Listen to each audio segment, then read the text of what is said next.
1922년 모스크바 볼셰비키의 2월 혁명 그리고 10월 혁명이 지나가고 소비에트 연방이 성립되던 바로 그 해 크렘린궁을 뒤로하고 걸어 나오는 한 남자가 있으니 그의 이름은 로스토프, 자귀는 백작입니다. 이 젊고 매력적인 귀족은 지금 막 위원회로부터 가택연금형을 받고 주소지로 이동하고 있습니다. 위원장은 로스토프 백작이 가택연금을 당하는 이유를 이렇게 말합니다. 계급의 부패에 굴복했다고 말이죠. 노동자들의 세상, 모든 계급을 철폐하고 부르주아를 철저히 무너뜨리는 볼셰비키의 공산주의 혁명 앞에 백작이라는 자귀는 그 자체로 죄명인 셈입니다. 그래요, 이 이야기는 격동의 시대를 목격하고 살아간 한 사나이의 기록입니다. 백작의 주소지는 메트로폴 호텔, 크렘린궁에서 불과 5분도 채 걸리지 않는 곳, 붉은 광장이 지나면 나오는 볼쇼이 극장의 맞은편에 위치한 아르노보 양식의 호텔입니다. 이 멋진 호텔이 바로 오늘 들려드릴 이야기의 무대죠. 백작은 그 호텔 스위트룸 317호에서 묵고 있었습니다. 이제 로스토프 백작은 호텔에서 한 발자국도 밖으로 나갈 수 없습니다. 호텔에서 나가는 순간 백작을 기다리는 것은 총살형입니다. 그렇다고 백작이 스위트룸에서 계속 살 수 있는 것도 아니죠. 명령에 따라 방을 옮겨야만 합니다. 백작이 지낼 방은 과거에 하인들이 사용하다가 이제는 창고로 버려진 마치 감옥처럼 작고 답답하고 낡은 방입니다. 백작은 그 초라한 방에 필요한 최소한의 물건들을 채웠습니다. 백작의 남은 물건들은 인민의 재산이 되는 것이 바로 볼셰비키의 방식. 자, 이제 백작에게는 새로운 삶이 열렸습니다. 돈은 어쩌냐고요? 별 걱정을 다 하시는군요. 백작에게는 숨겨둔 보물이 있습니다. 예카테리나 시절에 만든 동전, 값비싼 보물도 그 보물을 처분할 사람도 있죠. 호텔 안에서만 살아야 하는 로스토프 백작. 하지만 백작은 이 메트로폴 호텔을 너무나 잘 알고 있습니다. 왜냐고요? 당연히 그 전에도 이 호텔에서 살고 있었기 때문이죠. 방이 바뀐 것뿐 백작에게 호텔은 아주 친숙한 곳입니다. 우선 이 호텔에는 두 개의 식당이 있습니다. 하나는 모스크바 전체에서도 알아주는 고급 식당 보야르스키, 뛰어난 교양과 매너를 갖춘 가장 세련된 종업원 지배인 안드레이와 가장 뛰어난 실력을 갖춘 고집불통 주방장 에밀이 있는 곳이죠. 백작은 이 보야르스키에서 디너를 즐깁니다. 주방장 에밀이 재료를 살짝 바꾸기만 해도 즉시 알아채는 미각과 와인에 대한 풍부한 지식 덕분에 에밀도 안드레이도 백작에게는 엄지손가락을 치켜 세울 수밖에 없죠. 점심은 보통 피아차에서 해결합니다. 피아차의 비숍은 비록 음식에 어울리는 와인을 추천하지 못해 백작에게 망신을 당하는 수준이 좀 떨어지는 웨이터지만 피아차에서의 식사와 와인 그리고 신문에 읽는 것은 백작에 빼놓을 수 없는 일과입니다. 로스토프 백작은 시, 소설, 음식, 술, 교향곡, 발레 등의 예술과 문화는 물론이고 영어나 프랑스어에도 능통한 사람입니다. 그야말로 모스크바의 신사죠. 독서와 사색, 와인과 식사와 유머와 대화야말로 백작의 삶의 방식입니다. 백작은 일주일에 한 번 호텔의 이발사에게 늘 고정적으로 머리를 다듬곤 하는데 백작을 고깝게 여긴 한 험상궂은 남성에게 공격을 당해 코스염을 잃게 됩니다. 코스염을 깨끗하게 밀어버린 백작은 피아차에서 예기치 못한 만남과 마주합니다. 백작을 놀라게 한 사람은 레몬색을 좋아하는 금발머리의 9살 소녀 니나입니다. 니나는 로스토프가 백작이라는 사실에 관심을 가졌습니다. 니나는 공주에 대해서 궁금해요. 백작은 신사답게 니나에게 공주에 대해서, 공주의 미덕에 대해서 알려줍니다. 니나는 금세 백작과 친구가 되었죠. 백작은 이 당돌하고 귀여운 꼬마에게 공주 이야기도 해주고 수학 공부를 도와주기도 합니다. 키가 190cm가 넘는 백작과 9살 꼬마 여자아이 니나의 모험이 시작된 것도 이때부터입니다. 니나는 언제나 백작을 찾았고 백작과 함께 호텔 여기저기를 탐험하기 시작했습니다.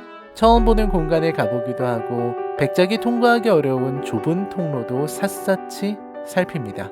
백작은 니나와 호텔에서 모험을 하다가 바지가 터지기까지 했어요. 모험 중에 백작은 니나의 비밀을 알게 됩니다. 이 당찬 꼬마는 호텔에 마스터키를 가지고 있었습니다. 그래서 니나는 어디로든 갈 수 있습니다. 백작이 모르는 비밀의 공간을 니나가 알고 있었던 이유였죠.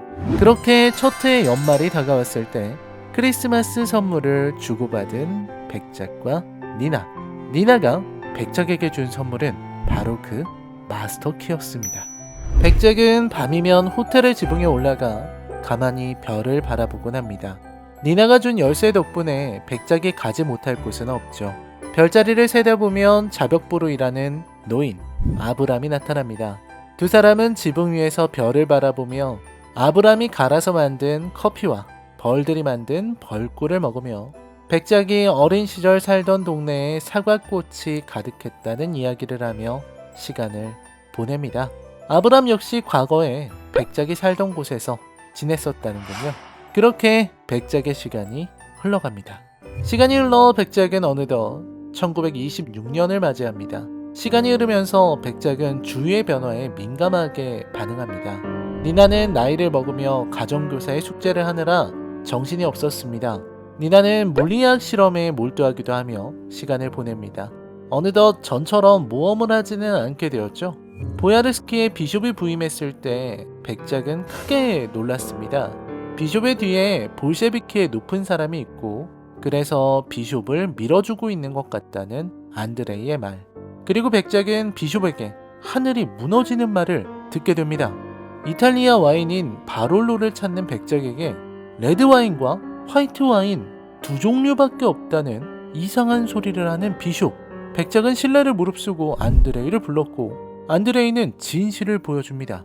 볼셰비키가 와인의 라벨을 모두 떼버린 것입니다. 와인의 목록이 존재한다는 건 그 자체로 혁명의 이상에 어긋난다는 겁니다. 귀족의 특권과 지식층의 나약함, 투기꾼의 약탈적 가격 책정을 보여주는 산물이라는 거죠. 게다가 와인의 라벨을 없애자는 제안을 한 자가 바로 비숍이라는 말을 듣고 백작은 충격에서 벗어나지 못했습니다. 백작은 시대의 변화를 실감했습니다. 보이는 와인은 많지만 라벨을 제거한 그것들은 어떤 치즈와 어울리는 와인인지 프랑스인지 이탈리아인지 스페인인지 전혀 알 수가 없었습니다. 모든 와인이 레드 와인과 화이트 와인으로 이원화되었고 와인들의 개성은 말살되었습니다. 시대는 변했고 백작은 구시대의 사람이었습니다. 니나는 계속 자라고 와인은 사라지고 벌들은 떠났습니다. 백작은 여동생의 죽음에 대한 죄책감도 지니고 있습니다.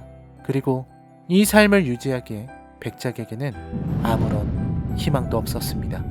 1926년 10월 여동생이 죽은 지 10년이 되는 날 백작은 자살을 위해 병에 각인된 문양으로 구분이 가능한 와인 한 병을 들고 지붕으로 향합니다. 밖을 나갈 수 없는 연금 상태의 삶. 그 삶에 종지부를 찍기 위해 뛰어내리려는 순간 백작을 붙잡은 것은 늙은 자벽부 아브람의 목소리였습니다. 백작의 목소리를 듣고 지붕으로 올라온 그 노인은 백작에게 벌들이 돌아왔음을 말해주고 백작은 벌꿀을 맛봅니다. 그 꿀은 놀랍게도 너무나 먹고 싶었던 어린 시절에 살던 동네에서 자란 사과꽃의 꿀이었습니다. 무언가를 결심한 백작은 죽기를 그만두고 곧장 아래로 내려갑니다. 백작이 찾아간 곳은 바로 고급 식당 보야르스키였죠. 백작이 선택한 것은 삶이었습니다. 로스토프 백작은 이제 보야르스키의 웨이터 주임이 되었습니다. 지배인 안드레이, 주방장 에밀, 그리고 웨이터 주임인 백작이 보야르스키를 이끌어가게 되었죠. 새로운 삶을 살아가는 로스토프 백작의 앞에 다시 한번 시대가 흐르고 세상이 뒤바뀌게 됩니다. 웨이터가 된 백작의 앞에 나타난 놀라운 인물, 볼셰비키의 일원이자 열성적인 당원이 되어 노동혁명에 도취되어버린 니나의 등장. 백작에게 접근하는 새로운 인물, 대령의 정체는 니나는 니나를 닮았지만 니나와는 전혀 다른 성격을 지닌 니나의 딸 소피아를 백작에게 맡기고 소피아를 위해 목숨을 바치기로 맹세하는 로스토프 백작. 1954년까지 이어지는 메트로폴 호텔의 이야기. 눈을 뗄 수 없는 흥미진진한 전개. 흘러가며 변화하는 시대의 모습과 이제는 시대에 맞서야만 하는 로스토프 백작의 이야기가 펼쳐집니다. 모스크바의 신사. 유튜브 시청자 여러분 안녕하십니까, 라이너입니다. 방금 보고 오신 작품은 에이모 토울스의 장편소설 모스크바의 신사입니다. 에이모 토울스는 우아한 여인이라는 작품으로 유명해진 작가입니다. 미국 작가고요. 에이모 토울스의 우아한 여인도 지금 출판이 됐는데 저도 책이 있거든요. 책을 안 가지고 왔습니다. 책을 가지고 왔어야 됐는데 에이모 토울스는 사실 1900년대 초반, 그러니까 20세기 초반의 시대적 상황을 가지고서 소설을 쓰는 아주 재밌는 작가입니다. 실제로 에이모 토울스는 그 20세기 초반 사람이 아니거든요. 근데 20세기 초반을 너무 좋아해서 20세기 초반을 스스로 공부를 해내서 그 시대를 재현하는 그런 능력을 가지고 있는 소설가입니다. 그래서 이번에 모스크바의 신사 자체가 1916년, 그래서 백작이 처음에 재판을 받은 것은 1920년대였고요. 이 모스크바의 신사도 1917년에 일어났던 볼셰비키 혁명, 그리고 백작이 처음으로 재판을 받았던 1920년대, 이때가 배경으로 되어 있습니다. 그래서 1920년대를 지금의 작가가, 현대 21세기를 살아가고 있는 작가가 지금에 와서 20년대, 1920년대, 100년 전을 만든다는 건 쉽지 않습니다. 그때의 시대를 상상해서 소설을 만든다는 것은 쉬운 일이 아닙니다. 그런 의미에서 에이모 토울스는 정말 대단한 작가라고 할 수 있겠죠. 자, 모스크바의 신사는 저도 읽으면서 책을 덮을 수가 없을 정도로 재밌더라고요. 읽는데 정말 저 침대에 누워가지고 새벽 3시 반까지 한 번도 안 쉬고 계속해서 읽었습니다. 한 6시간, 7시간을 읽었는데 반밖에 못 읽었어요. 그 정도로 굉장히 긴 소설이기도 합니다. 근데 사실 이 흡입력 그리고 글을 읽기가 쉽다는 부분을 좀 강조를 하고 싶어요. 그러니까 지금 와서 제가 늘 추천하는 소설 리스트에 보면 러시아 소설이 대부분입니다. 특히 이제 도스토옙스키의 죄와벌이라든지 까라마조프가의 형제들, 악령, 백치, 톨스토이의 전쟁과 평화, 안나 까레리나 뭐 이런 소설을 읽는다고 하면 지금 전쟁과 평화 여러분 한번 읽어보십시오. 못 읽어요. 너무 힘듭니다, 읽기가. 게다가 도스토옙스키의 까라마조프가의 형제들은 사실 너무너무 길거든요.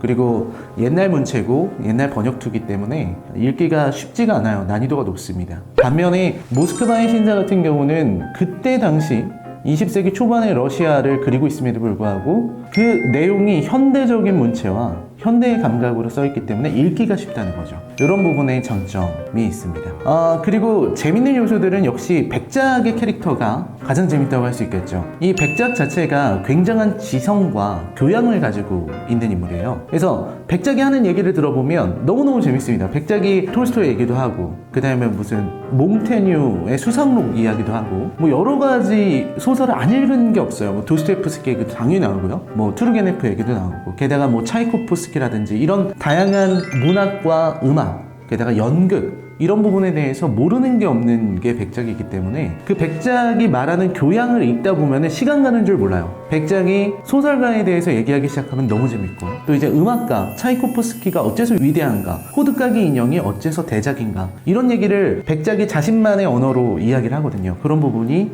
정말로 재밌는 부분이다. 그 다음에 이 시대적 상황을 빼놓을 수가 없습니다. 이때 당시가 1920년대이다 보니까 볼셰비키 혁명, 그리고 레닌주의, 이런 것에 대한 백작의 사고방식, 그리고 백작의 생각들이 드러나고 있어요. 백작이 레닌을 바라보는 시선과, 그리고 백작이 스탈린을 바라보는 시선, 스탈린 정부에 대한 백작의 견해, 이런 것들을 또 살펴볼 수 있기 때문에 그 당시의 시대적 상황을 작중 등장인물이지만 그 등장인물의 모습으로, 견해로 세상을 한 번 더 해석할 수 있다라는 재미가 있습니다. 그 다음에 사실 좀 반칙이긴 하죠. 그러니까 투르게네프 소설에서 볼셰비키에 대한 얘기가 나왔다거나 투르게네프가 막시즘에 대해서 얘기를 했다면 그때 당시의 시선으로 바라봤기 때문에 때문에 어떤 의미에서는 글쎄요, 그때 당시의 소설가들은 그랬을 거예요. 당시의 시대적 이념이 있고 또 당시 사람들을 바라보는 시선이 있기 때문에 지금의 우리의 시점으로 봤을 때는 실수를 했었을 수 있습니다. 그때의 소설가들은 막시즘을 바라볼 때, 그리고 스탈린을 바라볼 때 어떻게 보면 스탈린을 영웅처럼 생각했을 수 있습니다. 반면에 에이모 토월스는 그런 실수를 하지 않죠. 그러니까 에이모 토월스가 스탈린주의에 대해서 얘기할 때를 보면 되게 통쾌한 부분들이 있어요. 왜 통쾌하냐면 이 사람은 다 알거든요. 소련이 어떻게 붕괴하는지 이걸 다 알고 있는 상황이잖아요. 1920년대를 배경으로 하고 있지만 그 1920년대가 어떻게 흘러갔고 결말이 어떻게 나는가, 그 말로가 어떻게 되는가를 알고 있기 때문에 그 어떤 사회 공산주의를 비판하는 백작의 시선에서 굉장히 시니컬한 그리고 강렬한 통쾌함, 이런 걸 좀 느낄 수가 있습니다. 통렬한 비판이 들어가는 거죠. 물론 어떤 의미에서는 반칙이에요. 왜냐면 에이모 토월스는 미래에서 온 사람이니까. 작가가 전지적 시점을 넘어서 아예 미래시를 가지고 있는 그런 작가인 겁니다. 게다가 이 소설은 인간관계 하나하나가 굉장히 재밌습니다. 사실 백작이 만나는 사람들, 그 호텔에서 일하는 호텔의 고용인들, 그 고용인들과의 이야기가 너무나 재밌어요. 그 각자의 인물들과 백작이 맺는 관계들이 재밌기 때문입니다. 그 다음에 사실 백작에게는 연인이 있죠. 제가 백작의 애인 얘기를 앞부분에 스토리 설명할 때 집어넣지 않았습니다. 백작의 애인은 안나라고 하는 아주 유명한 배우죠. 그 배우와의 관계, 그리고 호텔에서 만난 소녀, 8살 소녀 니나와의 어떤 우정, 그리고 나중에 니나의 딸 소피아를 맞는 것까지 제가 말씀을 드렸는데, 그런 하나하나의 인간관계들이 백작에게 주는 것들이 크고, 그리고 또 백작이 그 인간관계 속에서 보여주는 어떤 태도, 이런 어떤 애티튜드라든지, 그 다음에 신사가 뭔지를 알 수 있어요. 정말 신사가 왜 지성이 있어야 하고 교양이 있어야 하고 품위가 있어야 하는지, 그리고 백작이 다른 사람을 대할 때 어떻게 그 사람을 배려하고 그 사람의 마음을 헤아리는지, 그게 진정 신사다운 거거든요. 그 예의 바름이라는 게 예의를 차려야겠다고 나오는 게 아니라 다른 사람들을 내가 배려할 때 자연스럽게 우러나오는, 그게 이제 진정한 예의고 매너로구나, 신사의 매너가 이런 거구나 하는 걸 알 수 있는 작품이기도 합니다. 그리고 이 소설의 배경이 되는 호텔이죠. 메트로폴 호텔. 네, 메트로폴 호텔은 지금도 운영 중입니다. 지금도 모스크바에 가시면은 아르노보 양식의 그 건물이 그대로 있어요. 백작이 걷던 복도와 백작이 지내던 스위트룸, 좀 비싸겠죠. 아무튼 스위트룸도 다 있기 때문에 거기 가서만 보실 수가 있습니다. 게다가 그 위치가 소설에서 묘사된 그대로예요. 크렘린궁에서 나와서 5분만 걸으면 돼요. 크렘린궁에서 나와서 붉은 광장이 펼쳐지고 쭉 가면은 그 유명한 볼쇼이 극장이 있습니다. 볼쇼이 극장. 볼쇼이 극장 바로 맞은편이 메트로폴 호텔이에요. 메트로폴 호텔에서 나오면 크렘린궁이 보이고 볼쇼이 극장이 보여요. 그러니까 완전히 모스크바의 심장부에 있는 호텔인 겁니다. 아르노보 양식의 거대한 호텔이죠. 그래서 가보면 지금도 느낄 수가 있다. 그리고 이렇게 여행 사이트 같은 데 보면은 모스크바 메트로폴 호텔 할인 정보가 매번 올라와요. 제가 좀 검색을 했더니 그게 막 메트로폴 98,000원 막 이렇게 올라오거든요. 그런 게 올라온다. 참 그렇습니다. 제 마음속 제1의 도시는 상트페테르부르크예요. 여전히 저에게 마음의 고향, 제2의 고향은 상트페테르부르크. 제 고향이 러시아야. 저는 고향이 러시아예요. 근데 상트페테르부르크가 저에게 제가 가장 사랑하는 도시였는데, 이제 모스크바도 아주 사랑하는 도시가 될 것 같습니다. 왜냐면 이 소설 모스크바의 신사 때문이죠. 자, 모스크바의 신사는 백작이 겪고 있는 사랑, 백작이 겪는 인간관계, 백작의 지성과 교양, 품위, 그리고 혁명과 이념에 이르기까지 빠지는 게 없는 그런 소설입니다. 그리고 이걸 보고 있으면 그냥 러시아 고전 문학을 보는 것 같다. 러시아 고전 문학의 향기가 그대로 올라오는 그런 작품이기 때문에 보시면 아시겠지만 이제 빌 게이츠도 굉장히 재밌게 보고 추천을 했다 그래요. 그 외에도 많은 유명 인사들이 이 책을 추천하기도 했고, 해외에서도 엄청난 베스트셀러, 에이모 토월스라는 소설가 자체가 굉장히 독특한 사람입니다. 그의 대표작 우아한 여인도 20세기 초반에 뉴욕을 다루고 있어요. 그래서 전혀 자신의 현재 삶이 아니라 과거를, 내가 좋아하는 시대를 여러 가지 책과 관련 자료들을 섭렵하면서 그거를 소설로 만드는 그런 치밀함, 상상으로 역사를 재구성하는 그런 능력을 가지고 있는 소설가이기 때문에 모스크바의 신사, 저는 여러분들께 추천해 드릴 수 있을 것 같아요. 무엇보다 제가 너무 재밌게 읽었어요. 한 번 더 읽고 싶은 그런 소설입니다. 자, 라이너와 함께하는 문학 산책, 이번에는 에이모 토월스의 모스크바의 신사였습니다. 여러분, 이 가을에, 깊어가는 가을에 책 한 권, 모스크바의 신사 한 권이라면 정말 좋은 경험과 지성과 교양을 쌓는 기회가 될 거라고 생각합니다. 저는 그러면 다음 편에서 찾아뵙도록 하겠습니다. 시청해주셔서 감사합니다. 안녕히 계십시오.